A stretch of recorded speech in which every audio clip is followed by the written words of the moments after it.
Good evening, and welcome to Third Church, New York City. Let's begin by singing hymn number 271. I'll read the first verse.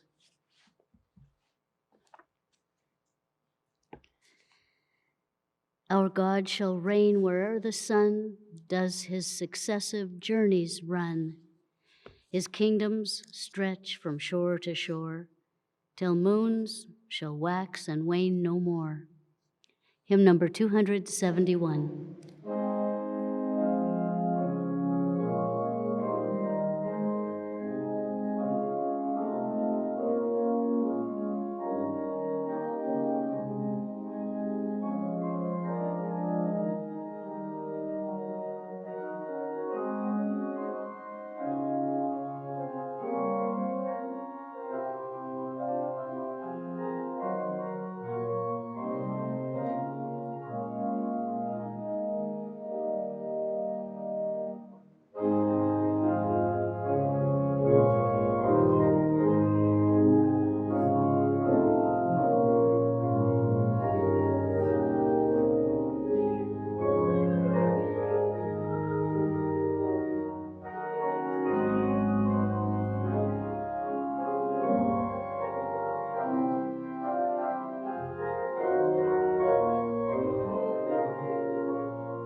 I'll read from the Bible and correlative passages from Science and Health with Key to the Scriptures by Mary Baker Eddy. This week's readings are centered around the world of spirit.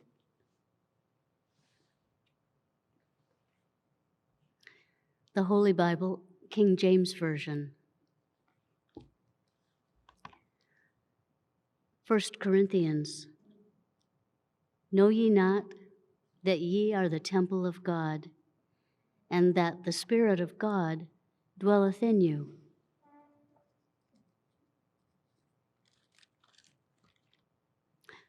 1 John. Beloved, believe not every spirit, but try the spirits, whether they are of God, because many false prophets are gone out into the world. Hereby know ye the Spirit of God. Every spirit that confesseth that Jesus Christ is come in the flesh is of God. And every spirit that confesseth not that Jesus Christ is come in the flesh is not of God. And this is the spirit of an Antichrist, whereof ye have heard that it should come, and even now already is it in the world. Ye are of God, little children, and have overcome them, because greater is he that is in you than he that is in the world.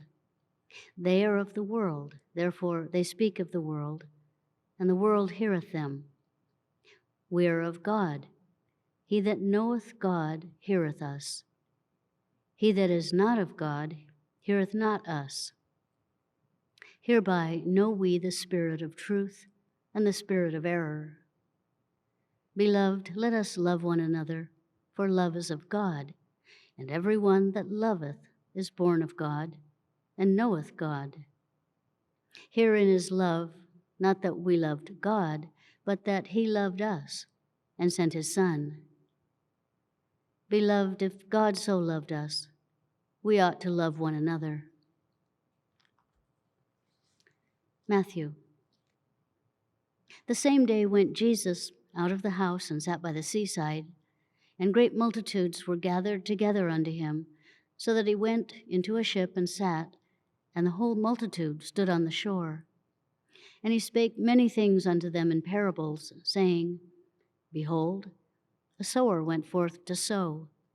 And when he sowed, some seeds fell by the wayside, and the fowls came and devoured them up. Some fell upon stony places where they had not much earth, and forthwith they sprung up, because they had no deepness of earth. And when the sun was up, they were scorched, and because they had no root, they withered away. And some fell among thorns, and the thorns sprung up and choked them. But other fell into good ground, and brought forth fruit, some 100-fold, some 60-fold, some 30-fold. Who hath ears to hear, let him hear. And the disciples came and said unto him, Why speakest thou unto them in parables? He answered and said unto them, Because it is given unto you to know the mysteries of the kingdom of heaven, but to them it is not given.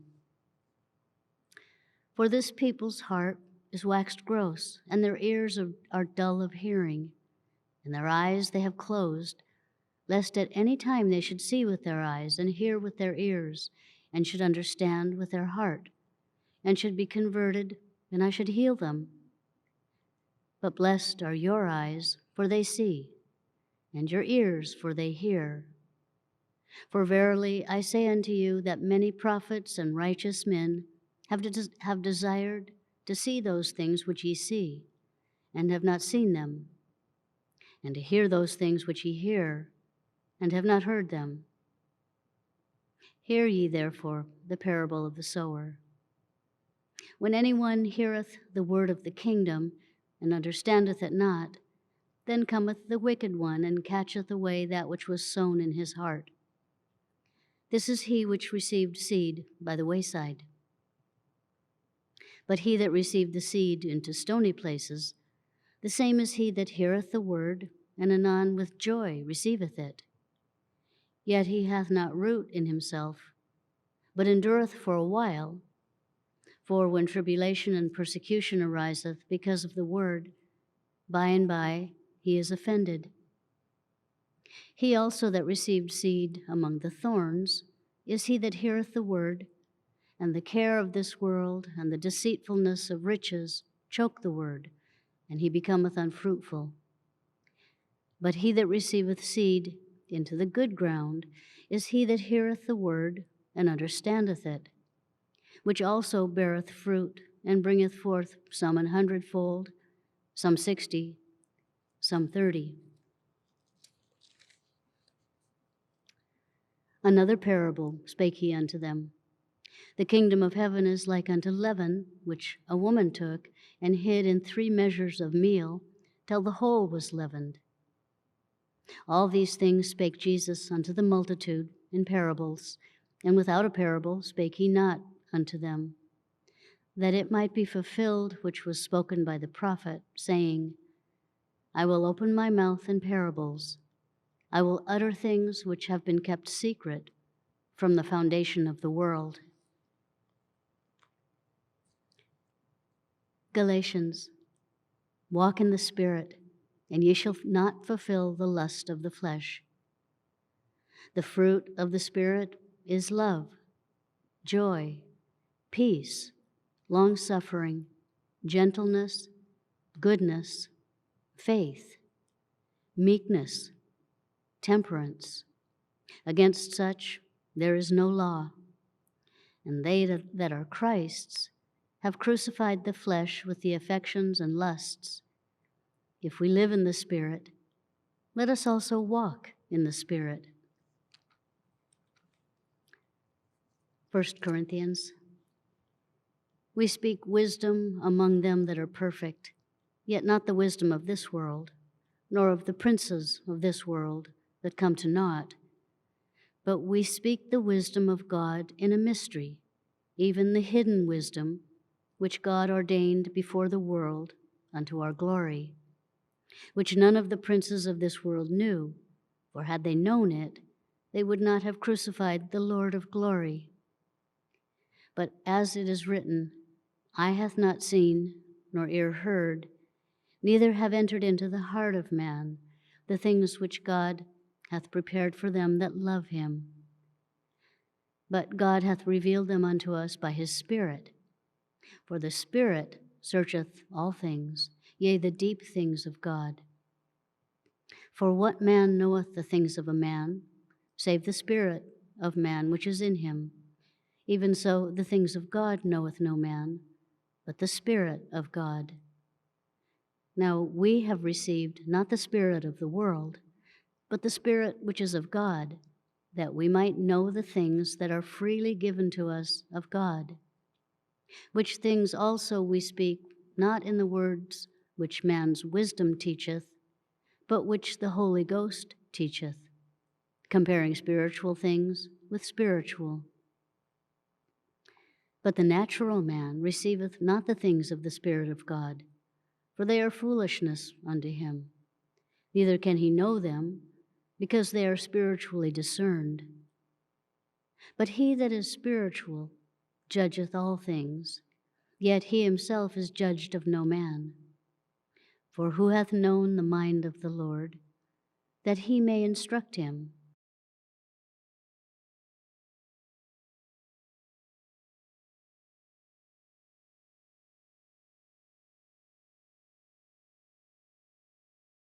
Wisdom crieth without, she uttereth her voice in the streets. How long, ye simple ones, will ye love simplicity? And the scorners delight in their scorning, and fools hate knowledge. Turn you at my reproof. Behold, I will pour out my Spirit unto you. I will make known my words unto you. Isaiah. There shall come forth a rod out of the stem of Jesse, and a branch shall grow out of his roots. And the Spirit of the Lord shall rest upon him, the Spirit of wisdom and understanding, the Spirit of counsel and might, the Spirit of knowledge and of the fear of the Lord. And shall make him of quick understanding in the fear of the Lord. And he shall not judge after the sight of his eyes, neither reprove after the hearing of his ears, but with righteousness shall he judge the poor, and reprove with equity for the meek of the earth. And he shall smite the earth with the rod of his mouth, and with the breath of his lips shall he slay the wicked. And righteousness shall be the girdle of his loins, and faithfulness the girdle of his reins. The wolf also shall dwell with the lamb, and the leopard shall lie down with the kid, and the calf and the young lion and the fatling together, and a little child shall lead them. Revelation. And I saw a new heaven and a new earth, for the first heaven and the first earth were passed away, and there was no more sea. And I, John, saw the holy city, New Jerusalem, coming down from God out of heaven, prepared as a bride adorned for her husband. And I heard a great voice out of heaven saying, Behold, the tabernacle of God is with men, and he will dwell with them, and they shall be his people. And God himself shall be with them and be their God. And God shall wipe away all tears from their eyes, and there shall be no more death, neither sorrow nor crying, neither shall there be any more pain, for the former things are passed away. And he that sat upon the throne said, Behold, I make all things new. And he said unto me, Write, for these words are true and faithful. And he said unto me, It is done. I am Alpha and Omega, the beginning and the end. I will give unto him that is athirst of the fountain of the water of life freely. He that overcometh shall inherit all things, and I will be his God, and he shall be my son. And he carried me away in the Spirit to a great and high mountain, and showed me that great city, the holy Jerusalem,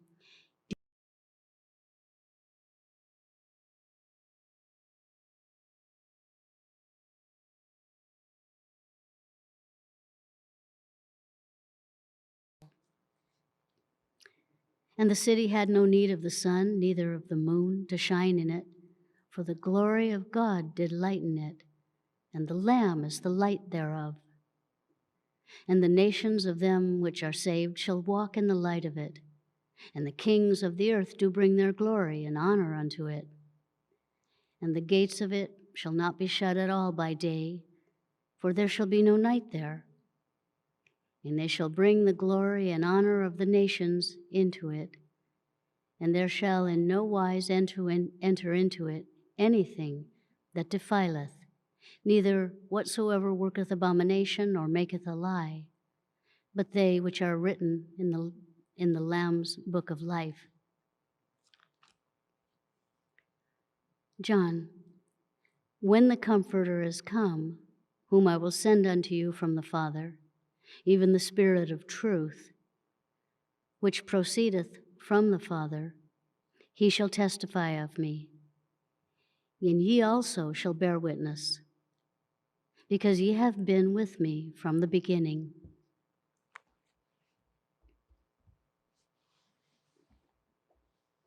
And from Science and Health with Key to the Scriptures by Mary Baker Eddy.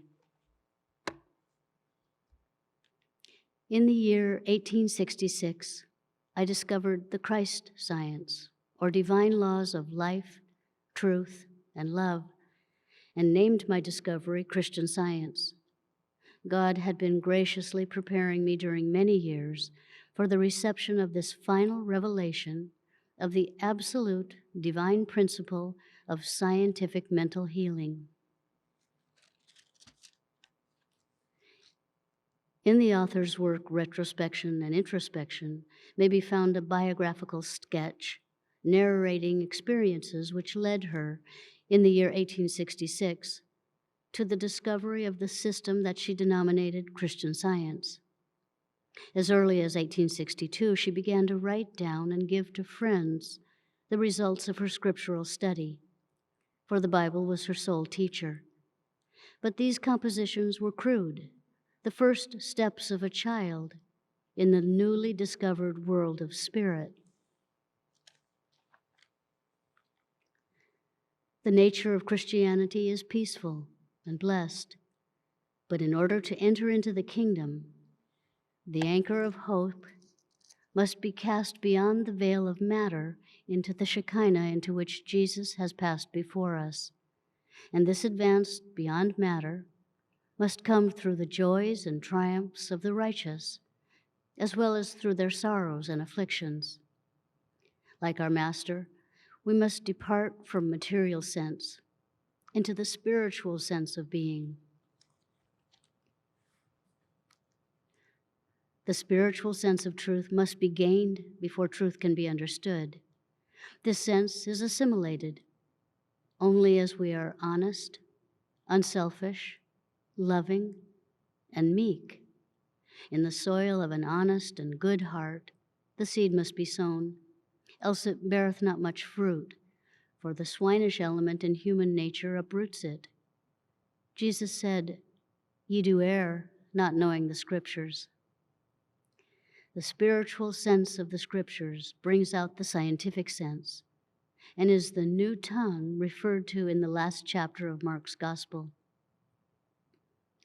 Jesus' parable of the sower shows the care our Master took not to impart to dull ears and gross hearts the spiritual teachings which dullness and grossness could not accept.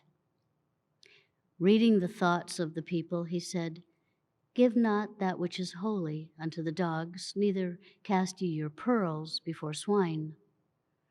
It is the spiritualization of thought and Christianization of daily life, in contrast with the results of the ghastly farce of material existence. It is chastity and purity, in contrast with the downward tendencies and earthward gravitation of sensualism and impurity, which really attest the divine origin and operation of Christian Science.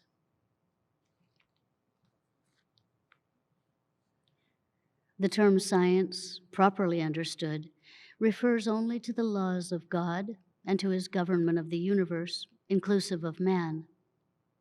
From this, it follows that businessmen and cultured scholars have found that Christian Science enhances their endurance and mental powers, enlarges their perception of character, gives them acuteness and comprehensiveness, and an ability to exceed their ordinary capacity. The human mind, imbued with this spiritual understanding, becomes more elastic, is capable of greater endurance, escapes somewhat from itself, and requires less repose. A knowledge of the science of being develops the latent abilities and possibilities of man. It extends the atmosphere of thought, giving mortals access to broader and higher realms. It raises the thinker into his native air of insight and perspicacity.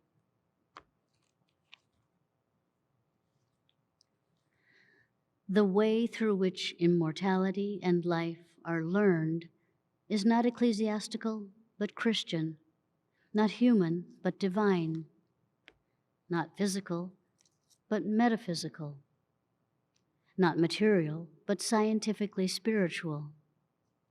Human philosophy, ethics, and superstition afford no demonstrable divine principle by which mortals can escape from sin. Yet to escape from sin is what the Bible demands. Work out your own salvation with fear and trembling, says the apostle, and he straightway adds, "For it is God which worketh in you both to will and to do of his good pleasure." Philippians 2:12-13. Truth has furnished the key to the kingdom, and with this key, Christian Science has opened the door of the human understanding. None may pick the lock or enter by some other door. The ordinary teachings are material and not spiritual. Christian Science teaches only that which is spiritual and divine and not human. Christian Science is unerring and divine. The human sense of things errs because it is human. The calm, strong currents of true spirituality, the manifestations of which are health, purity, and self-immolation, must deepen human experience until the beliefs of material existence are seen to be a bald imposition, and sin, disease, and death give everlasting place to the scientific demonstration of divine spirit and to God's spiritual, perfect man. Like the archpriests of yore, man is free to enter into the holiest, the realm of God. The realm of the real is spirit. Heaven, harmony, the reign of spirit, government by divine principle, spirituality.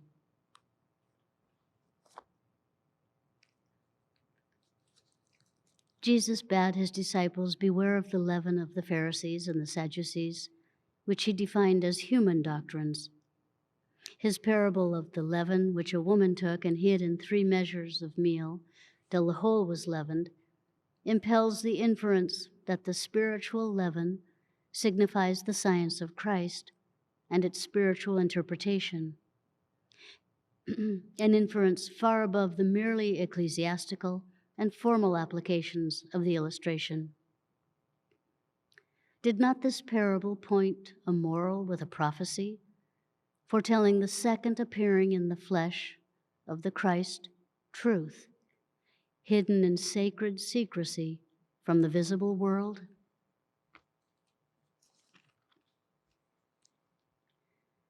The evidence of the physical senses often reverses the real science of being, and so creates a reign of discord, assigning seeming power to sin, sickness, and death. But the great facts of life, rightly understood, defeat this triad of errors, contradict their false witnesses, and reveal the kingdom of heaven, the actual reign of harmony on earth.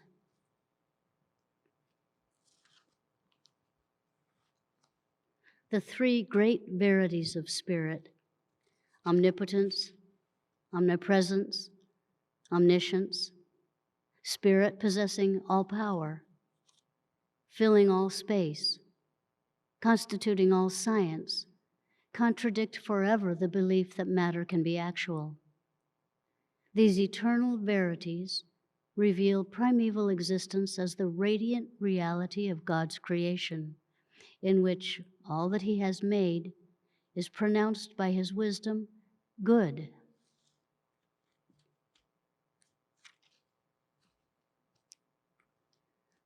Mankind must learn that evil is not power. Its so-called despotism is but a phase of nothingness. Christian Science despoils the kingdom of evil and preeminently promotes affection and virtue in families and therefore in the community. In science, man is the offspring of spirit. The beautiful, good, and pure constitute his ancestry. His origin is not like that of mortals in brute instinct, nor does he pass through material conditions prior to reaching intelligence. Spirit is his primitive and ultimate source of being. God is his Father, and life is the law of his being. Immortal mind, governing all, must be acknowledged as supreme in the physical realm, so-called, as well as in the spiritual. Let us learn of the real and eternal and prepare for the reign of spirit, the kingdom of heaven, the reign and rule of universal harmony, which cannot be lost nor remain forever unseen. As mortals gain more correct views of God and man, multitudinous objects of creation, which before were invisible, will become visible.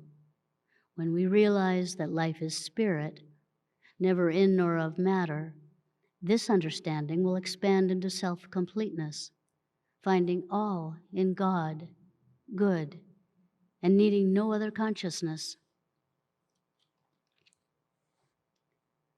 In the material world, thought has brought to light with great rapidity many useful wonders. With like activity, have thought's swift pinions been rising towards the realm of the real, to the spiritual cause of those lower things which give impulse to inquiry.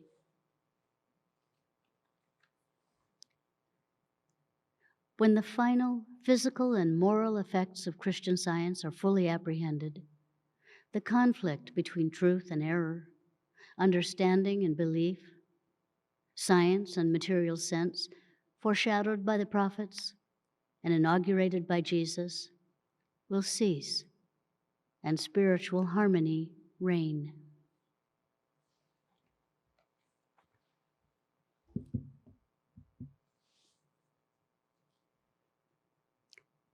Let's pray for the congregation, first silently, Then repeat together the Lord's Prayer.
The Lord's Prayer. Our Father, which art in heaven, hallowed be thy name. Thy kingdom come. Thy will be done in earth as it is in heaven. Give us this day our daily bread, and forgive us our debts as we forgive our debtors. And lead us not into temptation, but deliver us from evil. For thine is the kingdom, and the power, and the glory, forever.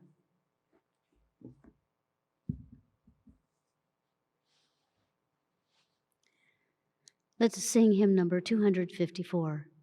The words to this hymn are a poem written by Mary Baker Eddy.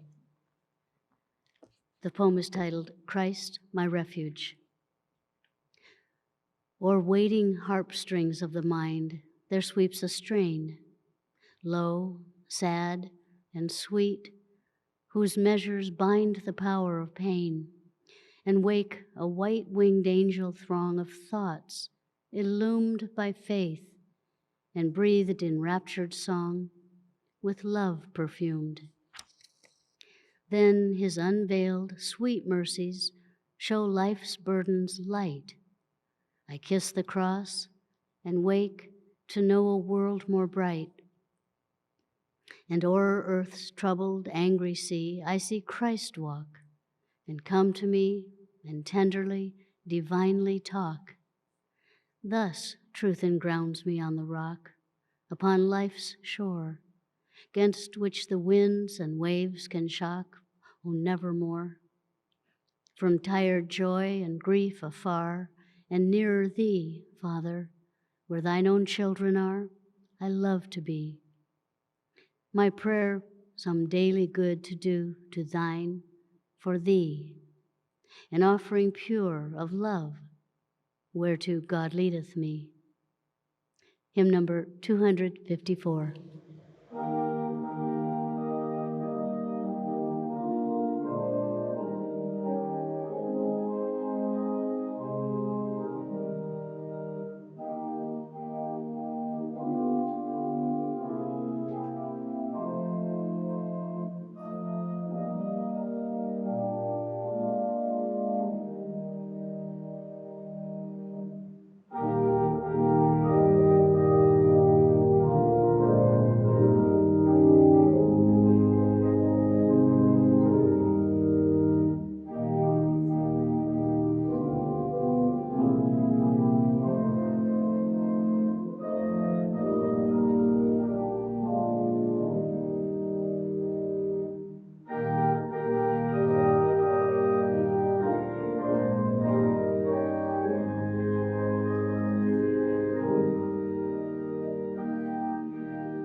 This church is a branch of the Mother Church, the First Church of Christ Scientist in Boston, Massachusetts.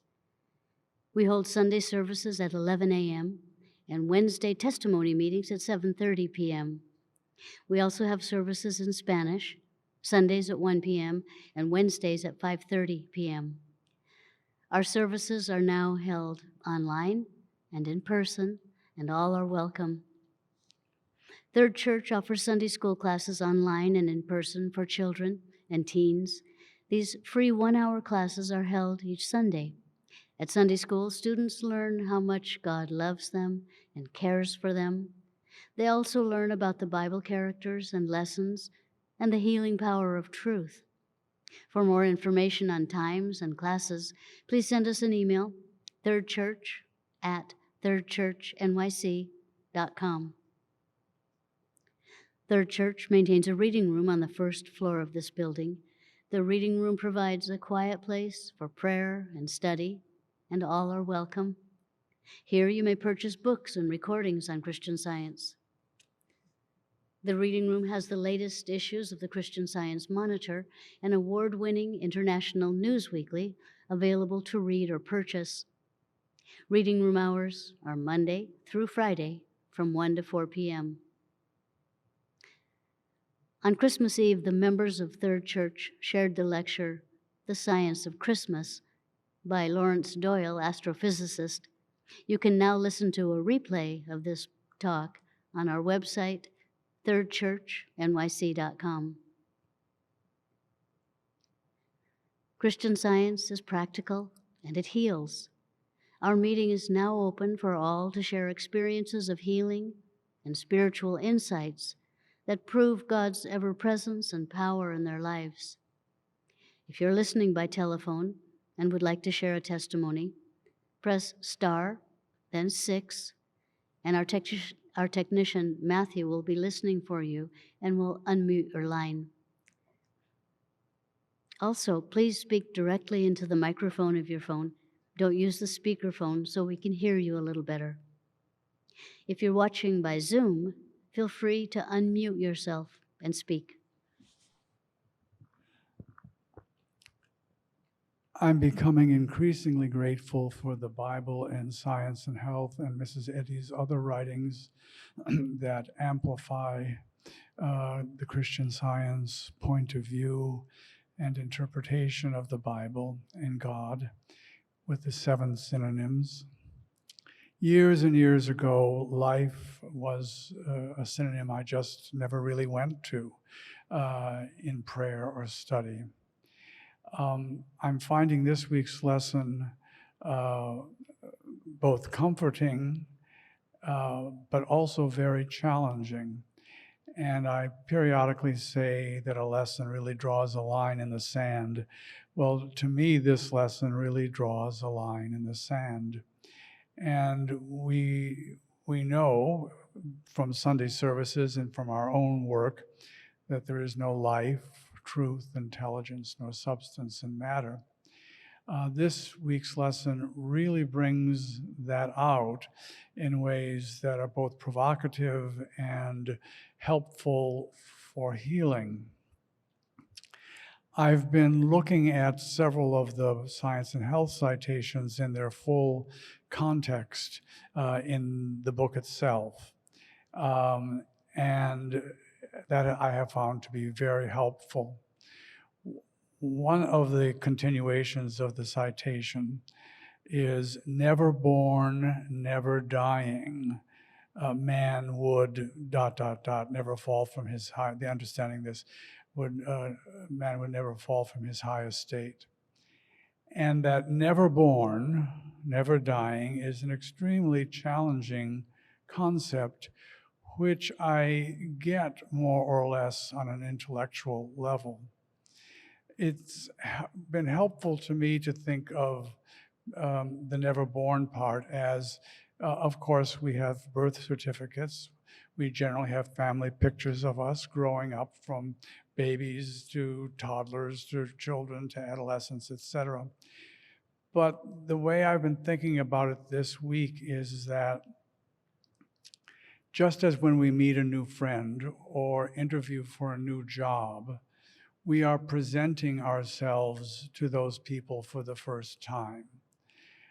But we come already as who we are with our own backgrounds and abilities and plans and agendas and desires.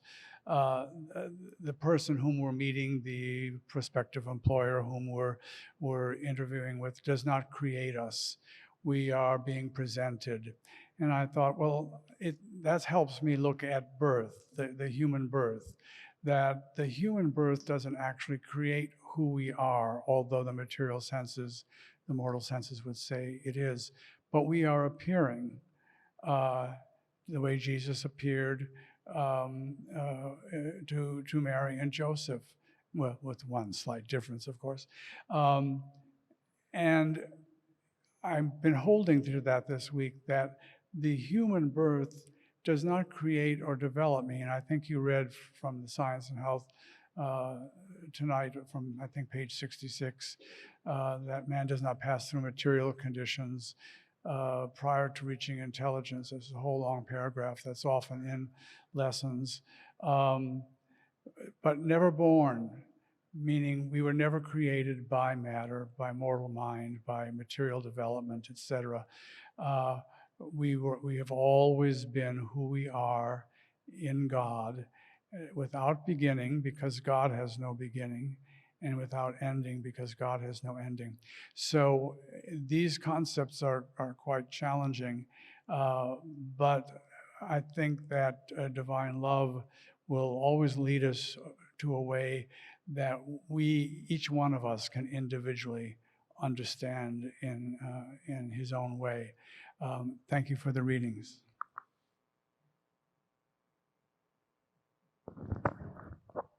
Thank you for your readings. I experienced this morning a sweet moment of prayer. I was thinking of my parents. Our teacher, my wife's teacher and my teacher, had a lecture, How to Love and Be Loved. And the essence of that was to see the perfect man. So in embracing thoughts of my parents, I was praying for them in a scientific way, that they were they were not material, limited by the body, that didn't go through, that death did not terminate their identity and their being in any way. And there's one of the ways we're taught in Sunday school to pray for someone or for ourselves is to go over the definition of man in the Science and Health, written by Mary Baker Eddy, and substitute the name of that for whom we are praying, where the word man appears, and to affirm that that person is not material, not made up of brain, blood, bones, and other material elements, but made in God's image and likeness, not a single quality underived from deity. And I was thinking of them, and plus with a scientific statement of being that there's no life, truth, or intelligence in matter, and affirming that with respect to my parents, and seeing their spiritual, eternal identity, and being very appreciative for all the sacrifices that they made for my sister and myself, and the examples of fatherly and motherly love that they expressed so well. And it was clear, we want to be better at loving, and Christian Science really opens that door. It lets us embrace ourselves and others in an unlimited way, and depersonalizes it, and claim the reflection of the one mind, and just unlimits that identity, that sense of identity. In the church's Christmas program, our speaker talked about how you can test ideas that come from God from those that don't. And one of his litmus test, his way of testing was, if it's an idea from God, it frees. It has a freeing effect. And if it's not from God, it's a limiting, a finite concept.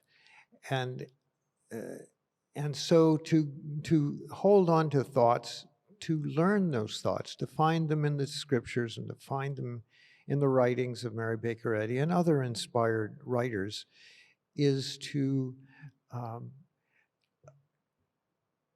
unleash that freeing idea and embracing the person in a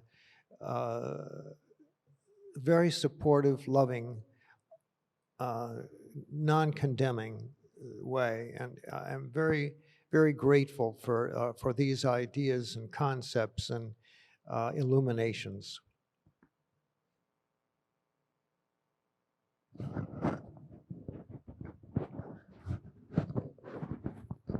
I'm grateful for your readings too. I was listening with my husband to the question and answer half hour or a little bit more that took place live via Zoom at the Christmas Eve event. After Lawrence Doyle gave his talk, I had not been able to focus on all the details that night, so we decided that we would listen to the replay, which is separate from the replay of the talk. In that replay, Lawrence Doyle talks about how he solved problems by opening up his thought to infinite supply of ideas from the divine mind. That's not a new concept to Christian Scientists, but it's a fundamental one that bears re-examining and claiming for one's experience on a regular basis. I had decided not to go to an event that was going to take place on Sunday afternoon because I had to prepare some financial reports for an organization. I had begun preparing the reports and had reached a stumbling block in the reconcilement of accounts. After listening to this talk, question and answers, I just sat and claimed the oneness of divine mind and that the infinite ideas would come, whatever idea was needed would come. And within, I don't know, a minute, 2 minutes, I zeroed in on exactly the key to the problem and was able to reconcile and prepare the reports in an orderly fashion, where I had expected to need to laboriously go through months of records and scour them to possibly find the solution. It just was there, and it was popping out to me like a light bulb. And I thought, well, there you go. That's the proof of this principle. And if it were only always so simple. And, well, it really is. I just had felt so imbued with the spirit of what he had explained, that it was natural to put it into practice. So I recommend this half hour or so of questions and answers. If it helped me, it might help somebody else. And I'm very grateful for all the avenues and expressions of the teachings of Christian Science in a way that is amenable, acceptable, accessible to others who don't perhaps call themselves Christian Scientists.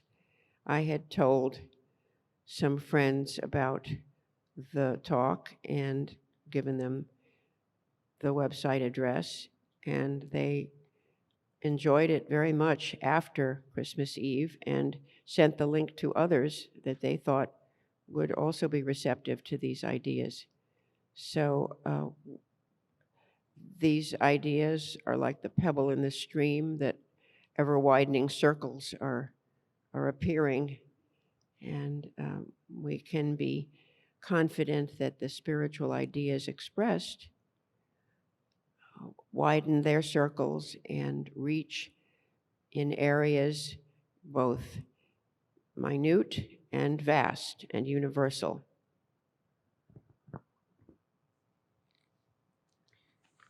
Thanks to everyone for their testimonies, their remarks, and their prayer during the service. Let's conclude by singing hymn number 392.